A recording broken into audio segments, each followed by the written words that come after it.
Hey everybody, gather round. HOS4A2's back in town. Talking horror, guts, blood, and gore. We know you're gonna scream for more. The podcast for the recently deceased. Monsters, mayhem, fear unleashed. It's podcast for the recently deceased. We are slashers, vamps, and goats at beast.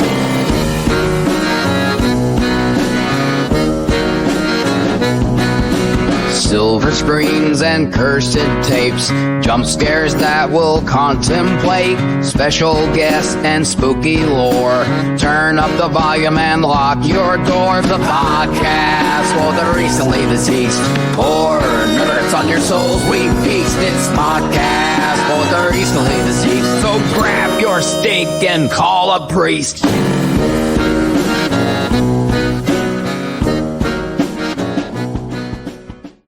Hello and welcome to another episode of the podcast for the recently deceased. I'm your host, the boss, HOS4A2, and my co-host, as always, Stephen Anthony from Dark Claw Studios. Hey guys. You'll notice a third panel on the screen today, and if you're listening, you won't. With our special guest today, stuntman and author Ari Loeb, ladies and gentlemen. Hey, thanks, Nathaniel. Woo! Yeah. All right, how's everybody feeling tonight? What did we watch? We watched Alma and the Wolf? Yeah, we did. Mm-hmm.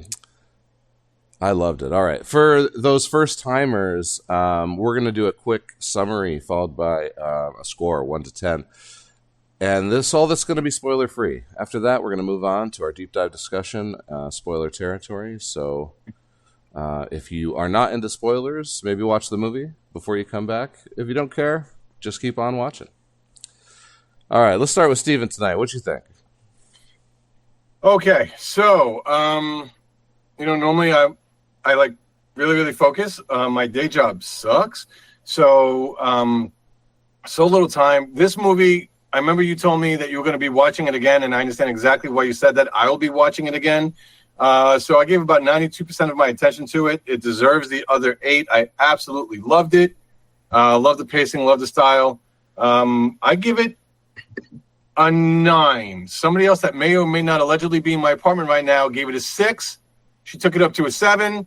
That makes me want to bring it down to an 8. That I'm sticking to my guns. This movie's a 9. Really fantastic movie. All right. Sounds good. Yeah. I loved it so much from jump that I had to watch it again. The second viewing was so much better than the first.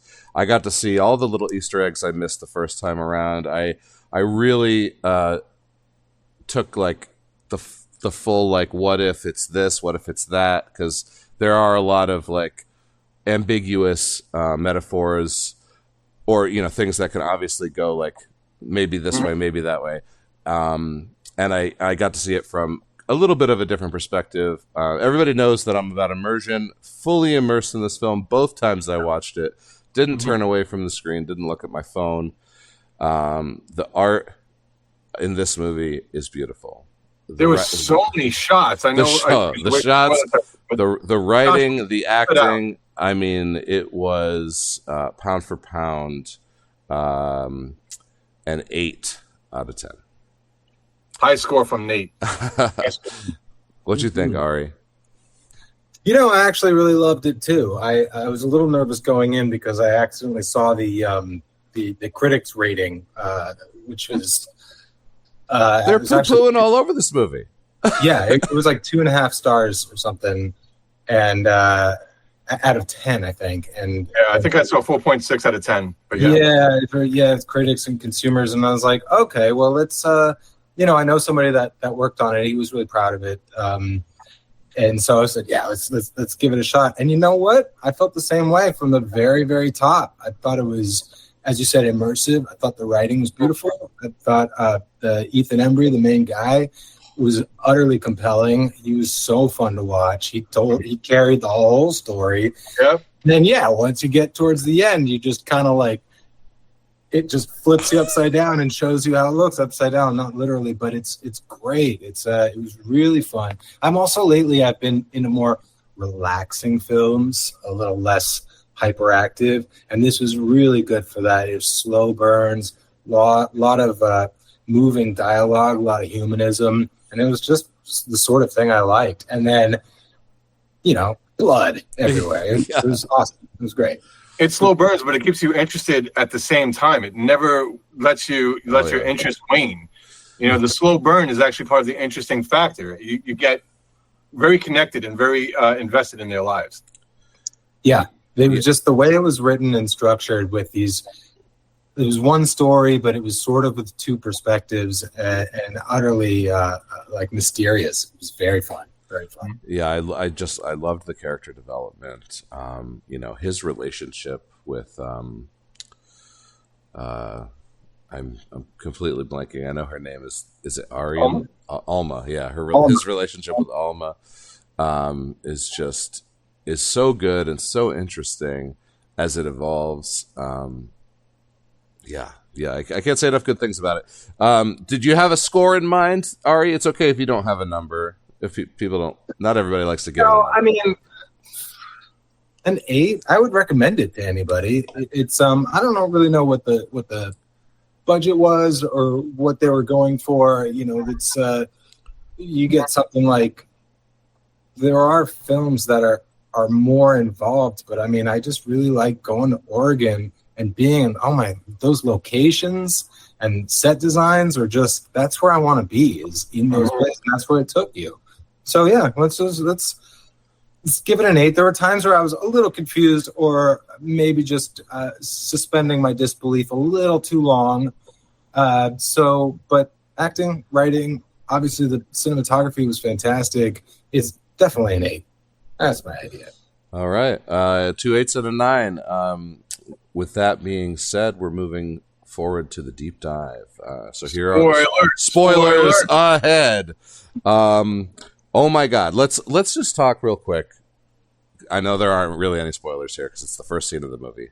When he pulls up on Alma carrying her dog, what a shot. What a scene. And then as soon as it cuts to the interrogation room, I love his opening question where he presumes she was a victim of assault. Mm-hmm. Right? And then her almost comedic response with you fucking idiot. My dog was attacked by a wolf. I wasn't attacked. Yeah. You're not very good at this. And of course that line is the line of the movie, right? There's a few of them. The line with greed and want, that line. Yeah. They use that comedic device where the callback is very funny in comedy and very scary in horror. They did that very, very well in this movie. Oh yeah, and I like. Oh, what was that? Right? It's like Little Red Riding Hood. This wolf is just not very good at what he does. Trying to get the girl. Yeah, it's not part of the plot at all. But there's little fun things about what it means to be a wolf. Oh yeah, I love the setup too. She's like goats and a wolf, and that's all you have to go on, and you're like, okay, well, I'm supposed to root for this kind of dumb deputy. He's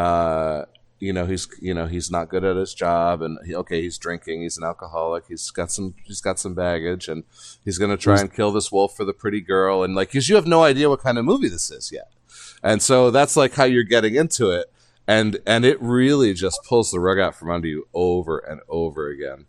That interrogation scene really speaks to Ethan Embry's acting skill. I only knew him from Grace and Frankie on Netflix before this. And so he's very good at playing fallible characters. And so during that interrogation scene where she's like, you're not very good at this, I wasn't attacked, dummy. And then he's like, let me tell you how people are going to interpret this if you don't want to illuminate the situation. And he does show the skills that he has in law enforcement. So I thought that was a nice flip, on its head, and kept us guessing a little bit. But that scene is probably the first thing I want to really pay attention to when I rewatch it, because it becomes so poignant later. Right. All the things that's said, and we'll talk about what exactly that means, who Alma is, and who Ren is. But great opening scene with that investigation. Absolutely. And then so he's got to go to his kid's game. He's got the red balloon, and it's all set up, and he's like, he gets a call to go check something out. That's before he goes and finds Alma. And this is a really funny line where he's like, no, I got to go see my son play. And then you hear the guy on the radio say, the dispatcher. Oh, geez, I thought you were just a law enforcement officer. Like, no big deal. Excuse me. I thought you were a deputized officer of the law. Yeah. Maybe you want to do your job, Dick? Yeah. Which then they scare away those kids, him and Murph, right, the new guy, and then they start drinking together to watch his son play baseball. And so you get the the small townness of like when they first get there and they have that banter with the woman who's busting his balls through the whole movie. What about the herpes and the bag of dicks? Yeah.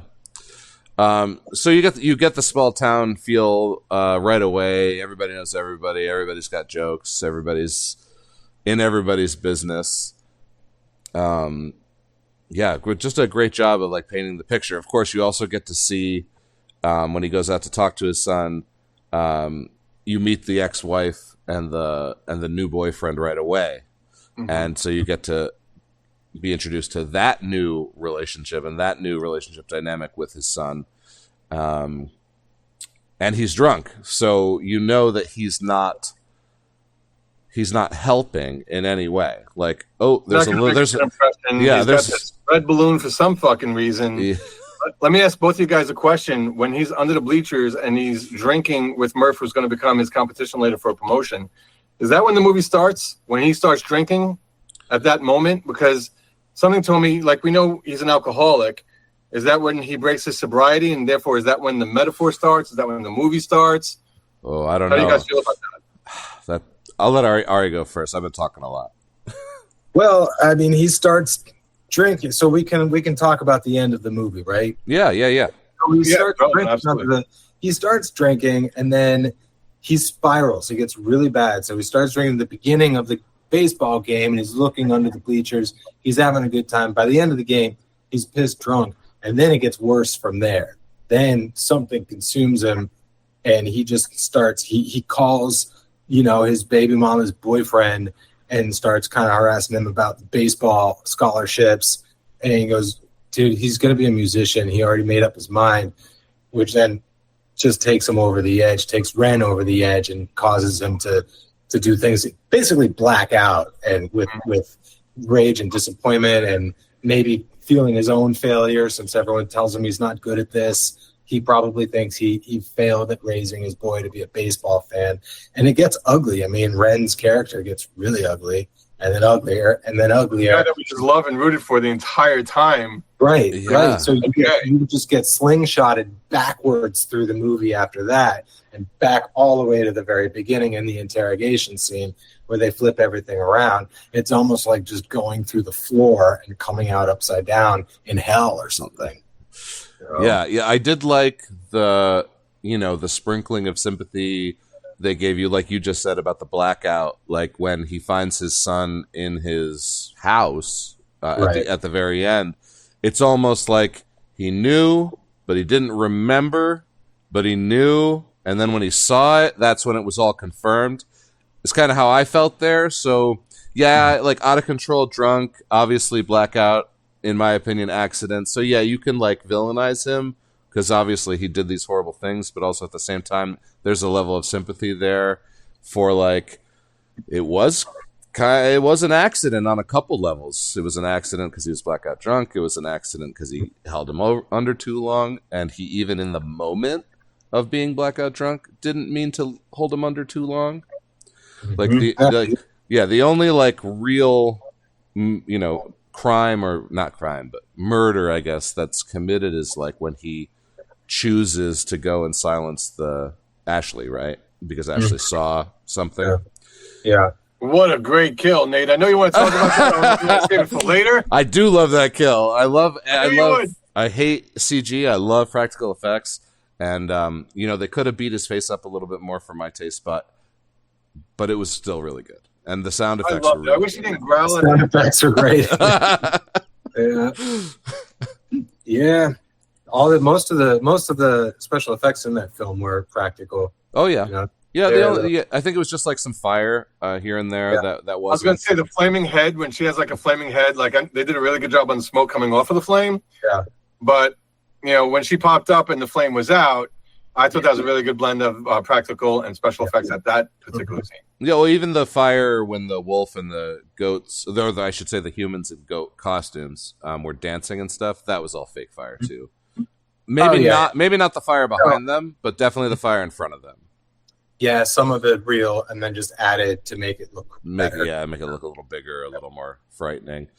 The dead at the end, like I call it the Pennywise moment when he's got the red balloon and the white face with the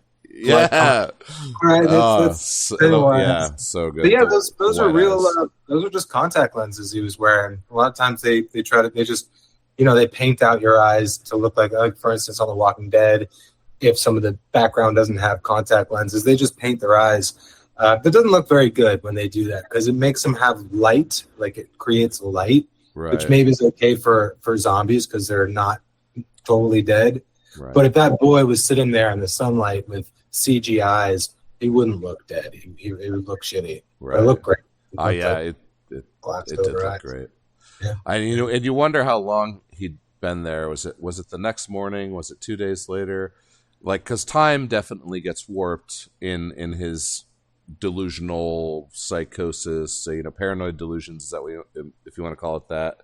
Do he and Alma live together? Yeah. So Alma, I don't think he dated Alma at all. I think Alma. Really? So here's the deep dive. I think in this movie is talking about the metaphor and in my opinion, the projection. I think almost every character is a projection of himself. Everybody he interacts with in the movie is a projection of himself. Which is why their language comes back and repeats, and it gives you that convenient flashback to when they said it. Right. That was very similar to a story idea that I had where manifestations of somebody's personality characteristics would come up as a human being. That happens a lot in this movie.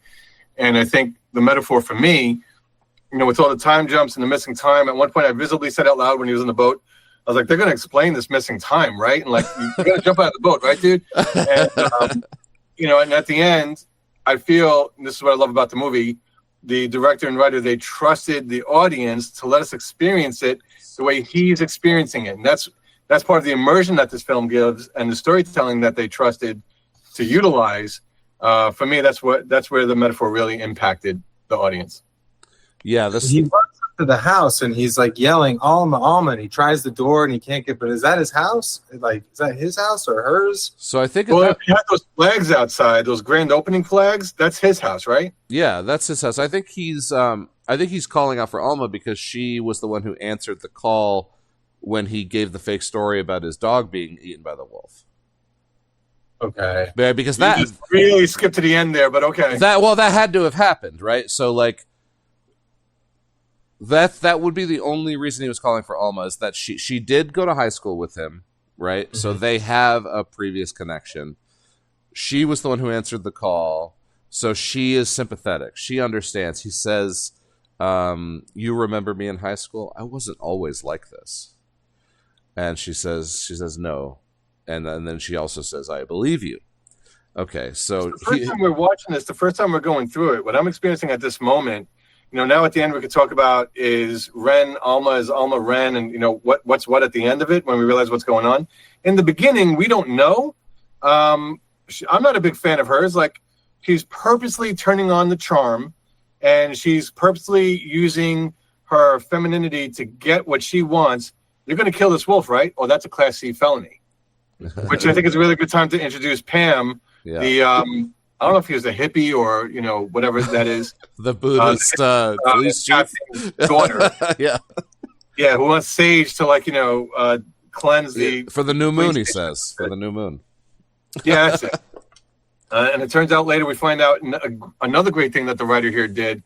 Again, trusted the audience. We don't learn that his daughter is the receptionist at the time, but she gives that great callback to what he said. I can't kill a wolf. That's a Class C felony. And then when she says it, really, really nice implementation of some dark humor and callback in that scene. Mm-hmm. I also really like, I know this is kind of getting away from the scenes. how you're watching this movie essentially about a guy like unraveling, right? Like he's got alcoholism, he's losing his mind, he's spiraling out of control, and things just keep getting worse for him. But until the reveal, this could still be a fucking werewolf movie. Like during the first viewing, you change like what you think when everyone's like, oh, this is a werewolf movie. Yeah. Ashley's the fucking werewolf. When everybody starts puking and turning into weregoats, I'm like, this is the best movie I've ever seen. Like, I'm just like, I'm so pumped. Like, and then the psychological thriller turn or whatever to kind of like, we kind of tiptoe horror and psycho thriller, but like, wow, it was just so satisfying to be fooled by the good writing. And like you said, I hate it when writers don't trust the audience and they shove callbacks down your throat to be like, remember when this happened earlier because it's going to be important in about 5 seconds. Mm-hmm. I hate it when they do that. This movie did it zero times. Never did it. Yeah, the callbacks here were not just callbacks as like, I'm not trusting the audience. They're callbacks as a device to tell the story. To show, for the reveal. So while like, it was the Sinners, and Sinners have brought that movie back, in this movie it brings it forward. Mm-hmm. I also feel like Murph was also Ren. Because he's in competition with himself. He's in competition with himself. He was up for the promotion. He didn't get the promotion. He says later after the reveal that he's not on the force anymore. He says it to his son. So he was a cop, and now he doesn't work there anymore. Also, so Murph is the cop that he used to be? The cop that he always wanted to be, or maybe even the cop that he was, because he didn't, he said he never loaded his gun. He was always peaceful. He has that random diatribe about Loki for some reason in the car that makes like no sense. Like, why is this guy even talking about this? Then 2 main things for me with Murph, and this might be only because I saw it twice. The scene where they're drinking under the bleachers makes no sense that Murph is there drinking with him. And also you get the I saw you drinking from the wife, and then a kind of the captain is talking to him, and Ren thinks he's about to be reprimanded because he said he was at the ball game, but he goes in a different direction. Like a breathalyzer or something like that, the tools that we use, the smell test or something that he said. And then the second one is when they're alone in the woods together. Okay, so now this makes sense that Ren would be alone in the woods at a fire. And now 2 things happen here, so it's actually 3 total things. When Murph is going to sleep, he says, "These are my," I forget the word he uses, but he says, "I like this, this, this," and then the last thing he says, "And if it's salty or sweet, I'm team salty." And then he says, "Now you go," and then Ren doesn't go. These are my confessions. These are my confessions, right? Ren doesn't go. Ren doesn't say anything. It just clips to future time. Mm-hmm. Okay, so why didn't Ren go? Well, Ren doesn't need to go if Murph and Ren are the same person. Sure. Then they also agree to take shifts, but then they both sleep through the night. When I saw there were no shifts. They just woke up together. Everybody who's ever played Dungeons and Dragons, you take shifts. You sleep in shifts. What happened to plan, Dick? No. And they both fell asleep, and they woke up together. So that's where I'm like during my second viewing, I'm like, okay, well, Alma is obviously like a projection of his like wants and his desires for like what he wants to be, but like then I'm like watching Murph. Murph is like, yeah, Murph is definitely him too. Like how many characters? Alma his girlfriend at a certain point. He's like, Alma's my girlfriend, Dick. Like when the cops are like coming after him, like 3/4 way through the film. So I thought that was interesting. Also, it's like everything it was part of it getting turned up on its head. Nate, God bless you for keeping track of this, like you always do. We could watch this movie 10 times, do a deep dive each time, and I think each one would be different. That's true. This movie is that dynamic. I think, like you just mentioned, I definitely wanted to touch on this too. The Alma is my girlfriend. Like. You don't know, and we won't know if it was like more like him just dreaming or in a drunken stupor, or if he actually had delusions where he and Alma were seeing each other, or if her just being nice to him in that interrogation scene that we don't get to see till the end was enough for him to just, I don't know, just like the kind of like how people get obsessed with other people just because they're nice. The cashier doesn't like you. She's just doing her job. She's smiling and she's giving you your change. Don't ask her for a number, right? Like that kind of stuff. Like she was just nice to him, and that was all it took because no one's nice to him. He has no family. I love the story about his son being the only person he ever met that looked like him, and that's a really touching moment where we get to kind of understand not everybody's an orphan. Like you don't think about things like that from that kind of perspective, and you get to once again a lot more sympathy for Ren not necessarily being a villain but a victim of his psychosis, of his disease, etc. So she was a fantasy of his because since high school, basically. Since high school, she was hot stuff in high school. He was like the best, but he got this girl pregnant. He told her he was going to break up with her. He didn't end up breaking up with her because she got pregnant. Maybe Alma was why he was going to dump her. Yeah, it felt like a bit of a competition. Like I always wanted you, but I got this woman pregnant, and then I just had to stick with it. Right. And then Jack was my life. Jack was my whole life, and then he projects onto Jack, which is the only thing we haven't talked about yet, is how he projects his unlived dreams. And Alma says that to him in the greedy little piggy scene, which is really awesome fucked up language. She just tells him point blank, you are living vicariously through him to an unhealthy degree. Yeah. That was and then he gets a phone call from Alma, and that's when he's starting to realize what we started to realize, something's going off here. But when Alma says that to him, I was like, okay, this movie's deep. That's the heart of the movie right there, I think. And that's why he ends up killing the boy, is because because the boy wouldn't do baseball, and that enraged him so much because all he wanted to do was play baseball, and he wasn't. He was a cop. And when his kid said he wasn't going to play baseball, he was consumed by, I don't know, greed, just not getting what he wants. Yeah. Yeah, and there's that greed line again. He who is greedy will always want. Will always want, or always be wanting. So he's unfulfilled. Being a cop does not fulfill him. He's interpreting his son's desire to be a musician or a creative rather than using the God-given talent to vicariously fill the shoes that his father never got to do. Presumably his baseball career being sidelined or sabotaged by his alcoholism, most likely. So now he gets Tommy John surgery. His son's not going to do it. Yeah. Say that again, Nate? Oh, I said Tommy John surgery. He threw his arm out. Okay. Yeah. That was two different times that was mentioned.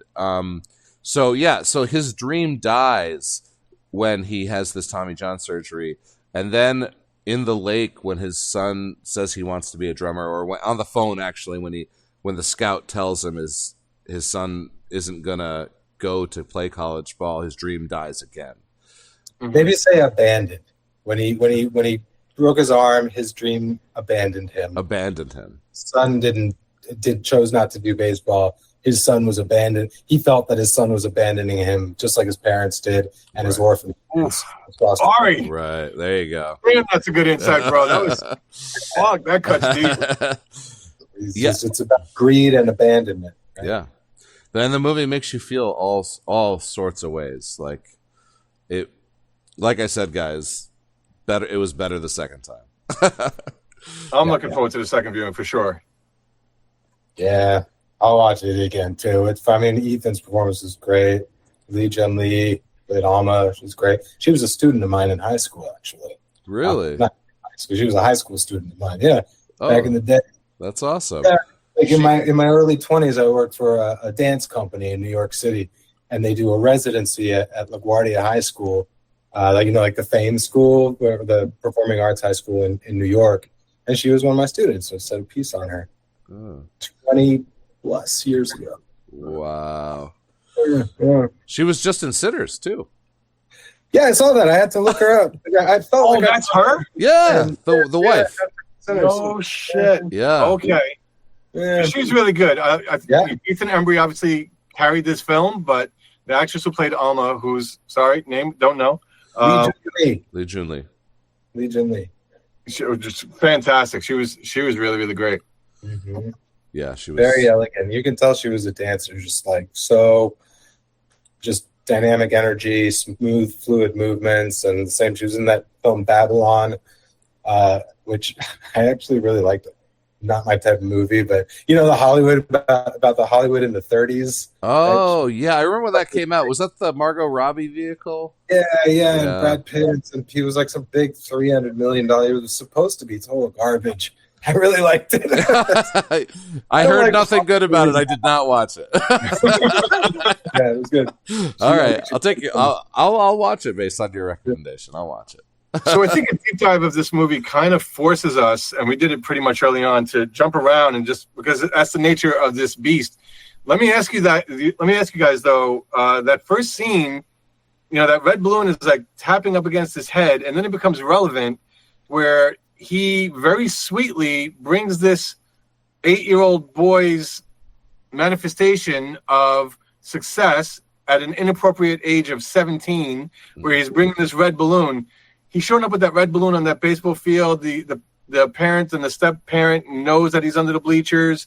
You know, the nature and the paradigm and all the complex relationships of this movie are start to be revealed. What are you guys thinking when you see that fucking red balloon on this baseball field? This lonely, inappropriate balloon showing up at this what's supposed to be coronation moment that we don't know right now is not going to be. When I see a red balloon, a single red balloon, I think there's going to be a monster. Because that's just been ingrained in me since childhood. And but I mean, it goes with this greed and abandonment. He wants to make amends to his son, and when he finally convinces them, like, okay, I'll take the balloon, and then it pops. Right? Didn't it pop right in his hand? Yeah. Principal Griffin, they popped it when he was trying to retrieve it. No, it didn't pop. It abandoned him. So he couldn't make amends with his son from when he was 3 or whatever.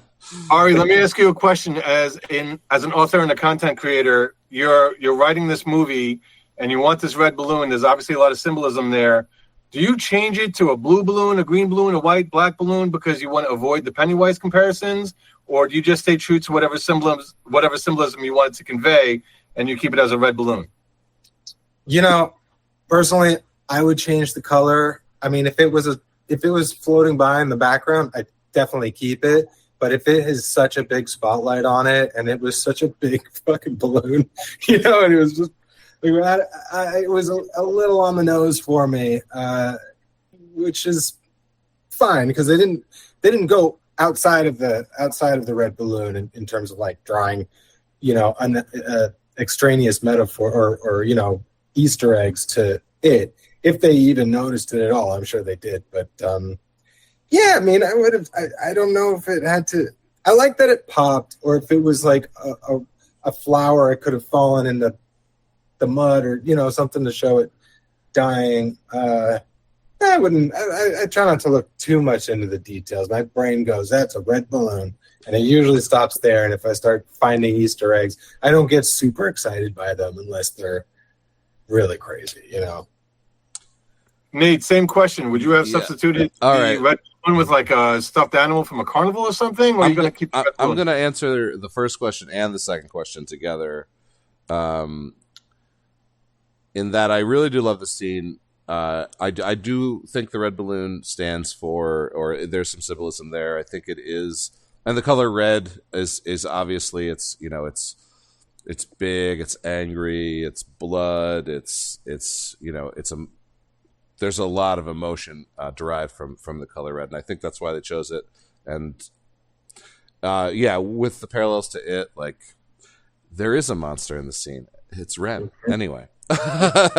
He's Pennywise, and and so he's trying to give the metaphor here is he's passing on his disease to his son, and his son doesn't want it. His son deflects it, or the step parent says, "No, you're not giving that shit to my stepkid. I'm taking it." And he's like, "No." And then when they fight over the balloon, he pops the balloon. Ren pops the balloon specifically because everything Ren touches, he destroys. So this is like, this whole scene is like, I think, a metaphor for the whole movie, like right here in the beginning. Cutting the cord. Yeah. Just cut the cord between the father and the son. Yeah, he's got to move on. Like the mom, he briefly mentioned, you hear it when they're fighting in the water. Mom said I could go, after he says he's going to be a drummer, after Ren says he's going to be a drummer. Mom said, and he's like, I don't care what your mom said, as he's pushing his head under the water. He's jealous that he never left this town. He wants to leave the town. He's always wanted to leave the town. Baseball was that to Murph, that the great thing when Murph said, I wanted to come here because it was calm and it was peaceful. I want to be a peace officer. That part that talks about, but Ren talks about how the great part about this town is that nobody ever gets out, but the bad people don't come in, or something to that effect. Right. Yeah, he says that's what's good for the world. He says it's good for the world that nobody ever from here ever leaves. That's it. Yeah. And that was an excellent piece of writing to convey that emotion to his son again, that he vicariously wants to live through him and have his son do what he can never do, which is to get out of this town. Right. And yeah, so in that final scene, the rage, the jealousy, also the disappointment of his dream once again abandoning him. His son's not going to play baseball. He's going to do something else. He's going to go live his own life. I didn't get to live my own life. I was stuck here. All sorts of things going on in that sequence. Yeah. Also, I wouldn't mind giving a quick shout out to Kevin Allison, who played the police chief. Right? Oh, yeah. I love that actor. I haven't seen him in like 30 years. I love this. So he used to do sketch comedy on MTV in the 90s when he was a little, I don't know, he was 20 or something. Was he like on the State or the Ben Stiller show? He was on the State. He was on the State. Oh. Yeah. I didn't recognize him. Oh, my God. I love the State. As soon as he walked on screen, I was like, that's the guy. I haven't seen it, and he did so good acting wise. He was so funny with his like new age hippie nonsense. Being a sneaker. Yeah, it was really cool. It's like I changed my rating to a 9. There you go. I felt like I haven't been good enough to this world to deserve that surprise. Yeah, that scene at the end with the goat when they turned into the weregoats. Oh God, I like the scene with the goat. That was a present for me. Murphy wants to jump out. One scene when they're at the woods, he wants to jump out. Ren's getting him back in. The goat shows up in front. I'm like, oh, Murph's about to find out what's up.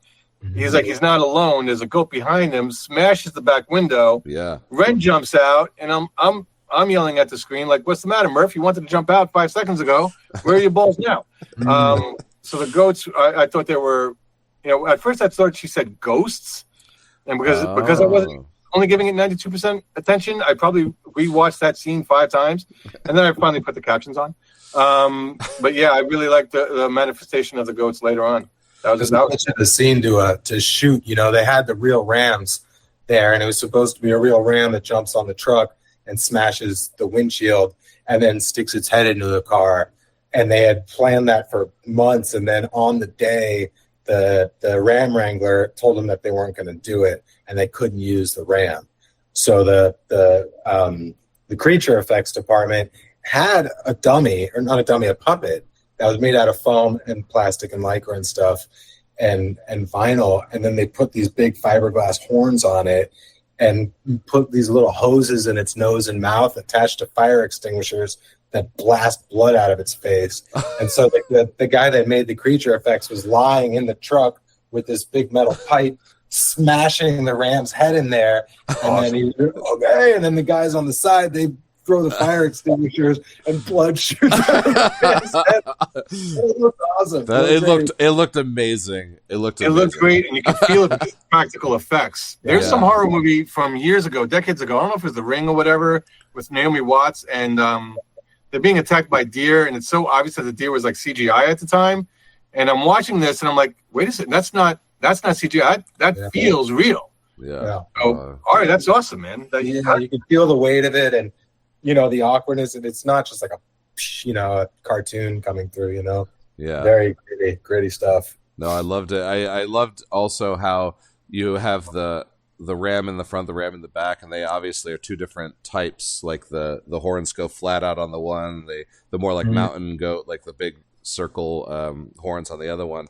And then when the later, 2 times later, 3 times later, we see the Wolfman and his 2 weregoats and their heads. They have, one is it's the 2 from the vehicle attack. They have the same. So that makes sense that they had the puppet already made or whatever, because they were using them for those dancing sequence or those tribal kind of sequences. Yeah, exactly. Yeah, they got to just work what they have. They can't build something new. And the big wolf costume, that suit, they only had one of them, and they're out there in the rain and the fire and the mud and everything. And like the guy, he's on stilts, so he kind of fell down once or twice because he can't see, and he's running on stilts, and it's wet, and his stilts are going in the mud. Sure. And they only had one of those. That costume cost almost $1 million, and they just had to make it last through the whole movie. Wow. It still works with all the animatronics and stuff in there. I thought, and I thought that this would be, I don't know, maybe too out there. And I guess I wasn't going to say it, but now that we've gotten to this point in the conversation, I'm going to. To my theory of that Ren is everyone in the movie, he's even the alcoholic Ashley, which I don't need to explain why I think that. Yeah. And then you have the 2 goatmen, weregoats, whatever you want to call it, dancing side by side next to the Wolfman. And the one on the right, very, very, very much, because we get to see a lot of Ashley's body because he wears those overalls. Looks like Ashley's body. And then I look at the other guy, and I'm like, that looks like Murph's body. And I'm wondering if it's Ashley and Murph, the actors who played them in the goat heads in those scenes. And I actually looked through 3 or 4 different websites of credits, and I couldn't find it. But I would love to know. That would be an Easter egg for me if I could find that out. It probably is. They do that all the time, reusing, especially if they're stunt guys or SWAT guys. Yeah, with a mask. Yeah. Yeah. One movie, you're going to play a SWAT guy, an alien, a football player, and anything that has its head sort of covered, a stormtrooper and a sand trooper. You're just going to play everybody, and you're probably going to double an actor too. Right. So I don't know if the Ashley character is probably not a stunt guy, but they probably just reuse the actors for other things. We had a cast of like 15, right? Yeah, it was a very small cast. Yeah, the credits were very, very short. But if you reuse the actors here, again, that's going to be forwarding to the evolution of what this film can be. If Nate's theory holds true, that everybody is a manifestation of one of his psychological. Yeah, the beast within. Yes. My thought on the weregoats for Ashley and Murph specifically was that it was actually their characters as the weregoats, not necessarily the actors as well. Okay. Yeah. Because you find out in the end, obviously, that Ren is the wolf. Yes. Ren is the wolf. Maybe those 2 goats are like the son and the people that he murdered in the beginning. And those are parts of himself. I mean, like the one is the ungrown version of himself, the son, and the other is the only character, which is the real version of him that he doesn't even know exists, is the alcoholic wanderer in the woods, the vagrant. Yeah, maybe that's who he really is when he thinks he's Murph, this incredible cop. And, he's got this his fantasy self, Murph, his real self, the Ashley, this unmade self, the son. And they're all components. And there they are standing as demonic goats, I honestly, that's exactly what I came out feeling after the second viewing. Like that's where I am on this movie. Very kind of purgatorial. Like he's just wandering around this seagrass and the woods, and he just has these demons inside of him and all this. He's being pulled apart like like Michelangelo's Purgatory. He's definitely in distress in every scene, like emotional distress. He doesn't really. Like his face, yeah, like his face of dread. Like he's happy with Alma, and all of a sudden there's a phone call, and his face is just like not the same. Like every sequence, he's like, "There's something horrible happening to this guy."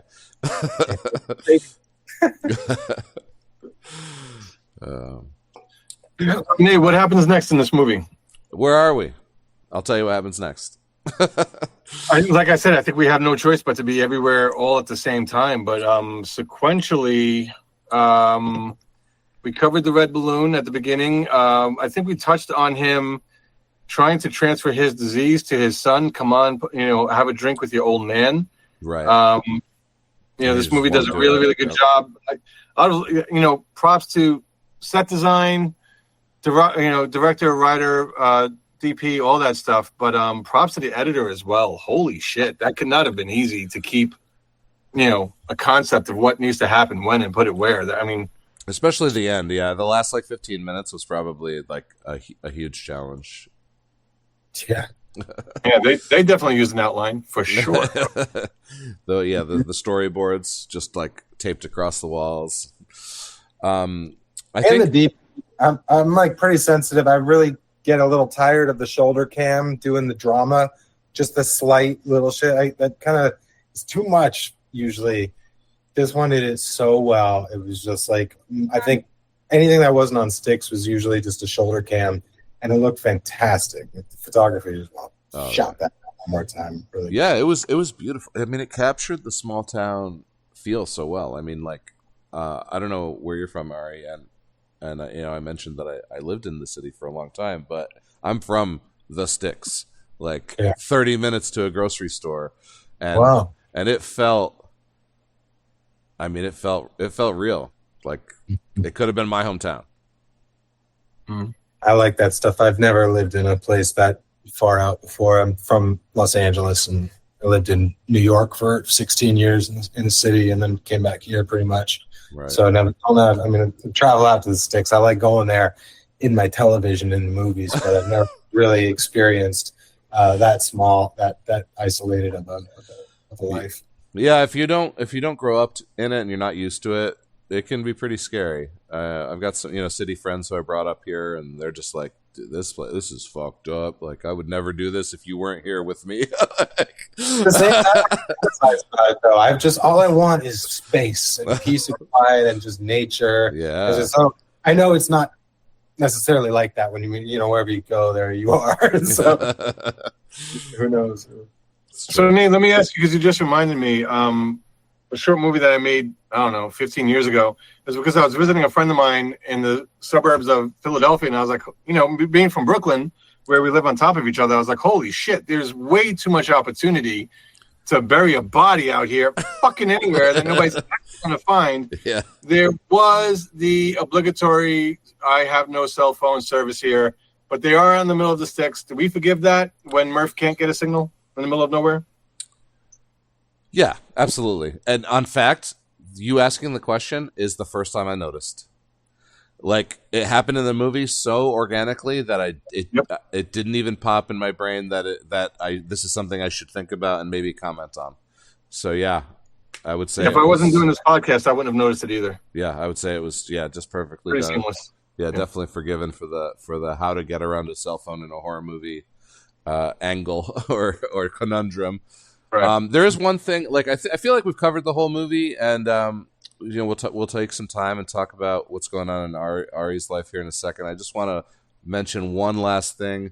I really loved Alma's meatloaf. Mm-hmm. You liked Alma carrying a knife, wearing a nightie with ketchup. No, the meatloaf. It was the dog. Oh yeah. It was when he opens it, he sees the dog, and the mouth actually moves. Yeah. And then the second time, it was actual meatloaf. It did look pretty good though. The dog didn't look too good to me. Yeah, it was. I mean, it looked great. tasty. It looked great. Yeah. Like just like a It pile. just didn't look appetizing. Oh no, absolutely not. All One right. of you guys surprised when Alma shows up and she's a cop arresting him? Because it had to do with like the repetition of the language when Murph is using the language that he used to use as a cop. You have the right to remain silent, and they did some flashbacks with Murph's previous dialogue in the movie. But here, Alma is a cop. Are either one of you guys surprised from that? I was surprised. I still don't really get it. Sorry, I had to let my dog into the office. Oh, that's good. I don't really get it. I mean, I just figured because my brain was like, okay, she's a real person. She's just a cop, and he fantasizes that she's his girlfriend, and yada yada. I don't know if there needs to be. She doesn't exist at all, Right. except for the like, who's Alma? She's my girlfriend, or something like that. Remember that? I don't really know. That scene. Yeah. I was surprised. I was surprised at how good she looked, and I was surprised that she was on the force. So it just made me think, like, wait, is he not a cop, and why was he wearing a cop? And then that just, as soon as that scene started, that starts this whole trickle down effect where you're going, okay, no, now I get no, and kind of restructures the whole movie in that wonderful way that it does. But I don't really have an answer if she was a cop. But yes, I was surprised. Okay.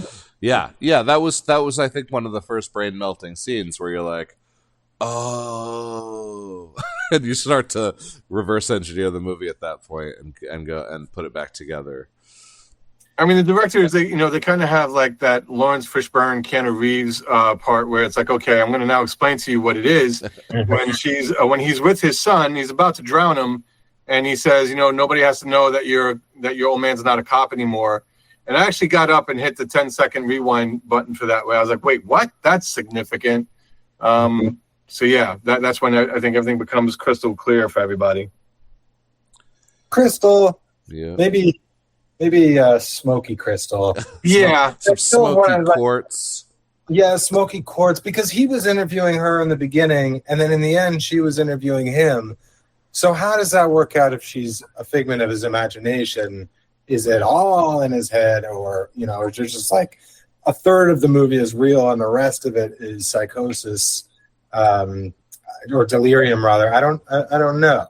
I like to think of it all at the same time because it's like a bigger meal that way. Mm-hmm. That makes sense. Right. The ambiguity of the ending kind of leaves it to the viewer to pick their own interpretation, which is good and bad. I'm cool with that. Good for me because I like to. I think I agree with you where I go, yeah, she was definitely real, because if she was fake, I think I hate this movie. So I have to. That's it. Make certain like I have to make certain decisions.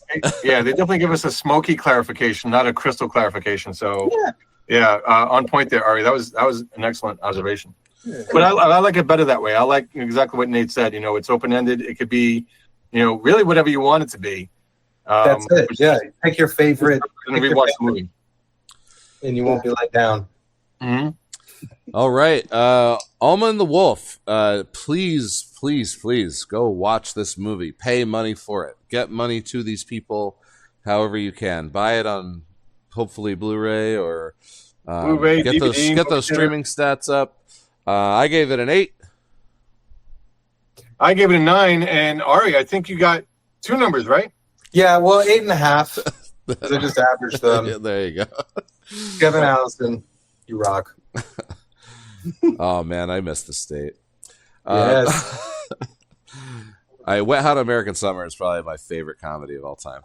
It's so fucking good. I'm not a virgin. I've just never had sex or whatever you call it. Whatever you call it. I love the Michael Ian Black and Bradley Cooper marriage relationship. It's so good. I need to rewatch it. I feel like the second one might have been better than the first one. Is that true? Or I can barely remember. So I think it was 2 Netflix series. It was a post series and a pre series. They were like 10 episodes each. And I think they're both good. I think there was an original movie and then the 2 series. Yeah, 2 series after the movie. Yep. Yeah. Okay. Yeah. The 10 years later, because they agree to meet 10 years later at 9:30. Because you make it your beeswax to be there at 9:30. So glad, man. All right. We digress. Ari, what's going on in your world? I recently published a horror novel, and it's pretty cool. And it's about movies. It's about an aging alcoholic stunt performer, and he is battling addiction and his inner demons while filming a monster movie in New Orleans. And everything goes great for him. Everything's just fine. It's called The Stunted Man. It's got this pretty cool little blurb from Nick Cage on the cover. He calls it compelling, poetic, and very funny. He liked the book, and I put it on there. It's doing well. The audio book, it's on Audible, and the narrator is an actor from The Walking Dead named Jason Douglas. He played a character named Tobin on The Walking Dead. He had Tobin, from the first season. Carol. Yes, exactly. Carol's boyfriend there. He had the big scene in season 8 where he got zombified and started attacking everyone in camp. Great guy. He's got a beautiful voice, and he does a knockout job narrating this audiobook. I definitely recommend it to anyone who likes that kind of thing, books or audiobooks. So I got that book out, and this new season of Walking Dead, Dead City, just aired, and I had a lot of fun working on that as well. I had a cool little stunt acting role in the premiere, where they dragged me behind a military truck by my wrists and dragged me through the dirt, and then they string me up and they hang me in the town square, and then I turn into a zombie while I'm hanged, and then they kill me again and pump me up full of methane gas and tie me up with duct tape, and then they put me in a cannon and shoot me out of the cannon, and I blow up in a boat. You had a rough day that day. Like one take, right? Like that's just like the guy just walking behind you with the steady cam. Like, yeah. It's basically just like I woke up in my hotel and they just followed me around to see what I would do. And that's what happened. That's perfect. Yeah. Don't you love it when a plan comes together? Yeah. It was a hit. Yeah. Yeah, so we got that one just coming out. I got a fun video game coming out, the new Marvel 1943, Rise of Hydra. It's some like super new tech like PS5 game that's coming out. It's like a Black Panther, Captain America crossover thing. What are you doing that? You mocap? Yeah, motion capture.